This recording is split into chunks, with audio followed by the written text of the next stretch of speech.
मिसळ, झणझणीत तर्रीदार मिसळ आणि त्यातच जर आपण मिसळपाव थाळी म्हटली की त्याची तर गोष्टच निराळी। आज आपण महाराष्ट्राच्या प्रत्येक नाश्ता सेंटर किंवा हॉटेलमध्ये मिळणारी अस्सल पारंपरिक चमचमीत पण एकदम झटपट होणारी मिसळपाव थाळी पाहणार आहोत।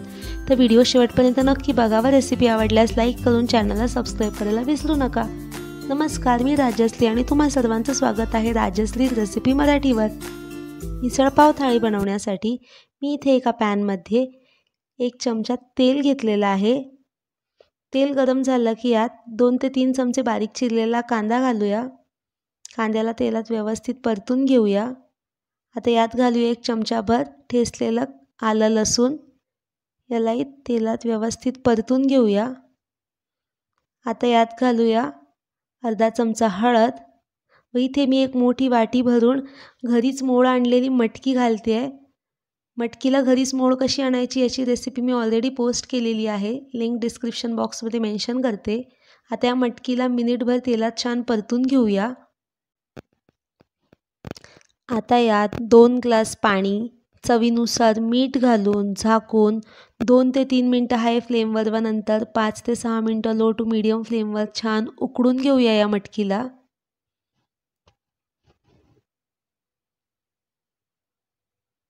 वाफून घेऊया मटकीला। आता मिसळसाठी वाटण बनवूया। इथे मी 4 चमचे किसलेलं सुकं खोबरं भाजून घेत आहे। खोबऱ्याचा थोडासा रंग चेंज झाला की यावर घालूया 2 चमचे पांढरे तीळ। आता यांनाही थोडं छानसं तांबूस रंग येईपर्यंत व्यवस्थित भाजून घेऊया। आता तीळ व सुकं खोबरं बाजूला काढून घेऊया। तर त्याच कढईत चमचाभर तेल गरम करून घेऊया। एक मीडियम साईज पातळ कापलेला कांदा, 6 ते 7 लसूण पाकळ्या व 1 इंच आल्याचं तुकडं यांना तेलात छान परतून घेऊया। कांद्याला हलकासा सोनेरी रंग आला की यात 2 मीडियम साईजचे जाडसर कापलेले टोमॅटो घालून व्यवस्थित परतून घेऊया। टोमॅटो थोडे मऊ होईपर्यंत परतून घ्यायचे आहेत। आता हे सर्व साहित्य बाजूला काढून थंड करून मिक्सरला याचं वाटण बनवून घ्यायचं आहे। आता इथे तुम्ही पाहू शकता जवळपास 6 ते 7 मिनिटांनंतर मटकी छान उकळून घेतलेली आहे मी। मटकी छान मऊ झालेली आहे बघा, बोटाने सहज दाबता येत आहे। आता गॅस बंद करून घेऊया। मी इथे एका पॅनमध्ये 3 मोठे चमचे तेल गरम करून घेतलेलं आहे मिसळ बनवायसाठी। यात घालूया चमचाभर जिरं।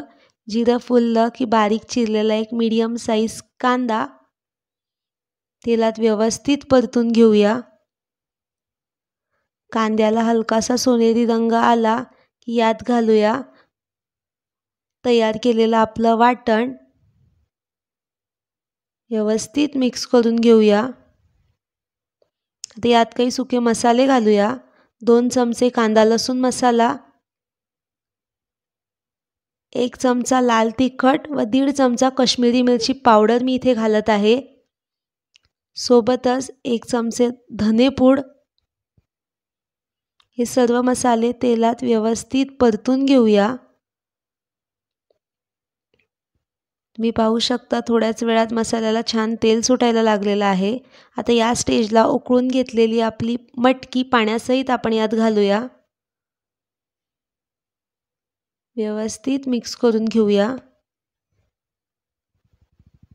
कन्सिस्टन्सी ॲडजस्ट करण्यासाठी इथे मी 1 ग्लास भरून गरम पाणी घालत आहे। चवीनुसार मीठ, आपण अगोदरही थोडंसं मीठ घातलेलं तर आता त्यानुसारच मीठ घाला। व्यवस्थित मिक्स करून घेऊया। जवळपास 6 ते 7 मिनिटांनंतर तुम्ही पाहू शकता खूपच छान तर्रीदार मिसळ आपली तयार आहे। रंगही अप्रतिम आहे।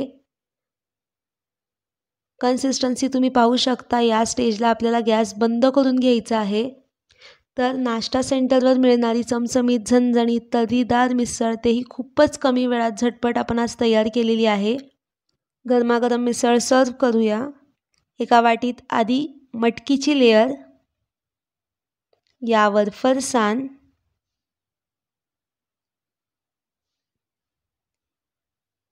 यावर रस्सा अर्थातच मिसळीची तर्री, यावर घालूया थोडासा बारीक चिरलेला कांदा व शेवटी थोडीशी बारीक चिरलेली कोथिंबीर घालून आपली मिसळ तयार आहे।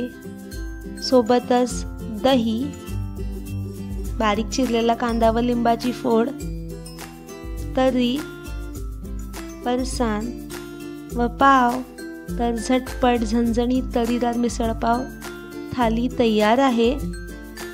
अगदी बाहेर नाश्ता सेंटरवर किंवा हॉटेलवर मिळते तशीच आज मिसळपाव थाळी आपण तयार करून घेतलेली आहे। तुम्ही अगदी मी सांगितल्याप्रमाणे ही रेसिपी नक्की ट्राय करून बघावा। ती कशी झाली ते मला कमेंट बॉक्समध्ये नक्की कमेंट करून सांगा। तुम्हाला जर ही रेसिपी आवडली तर लाईक करा, शेअर करा आणि अशाच सोप्या झटपट अप्रतिम रेसिपीजसाठी माझ्या चॅनलला सबस्क्राईब करायला विसरू नका। लवकरच भेटूया अशाच सोप्या व झटपट रेसिपीसोबत। तोपर्यंत धन्यवाद।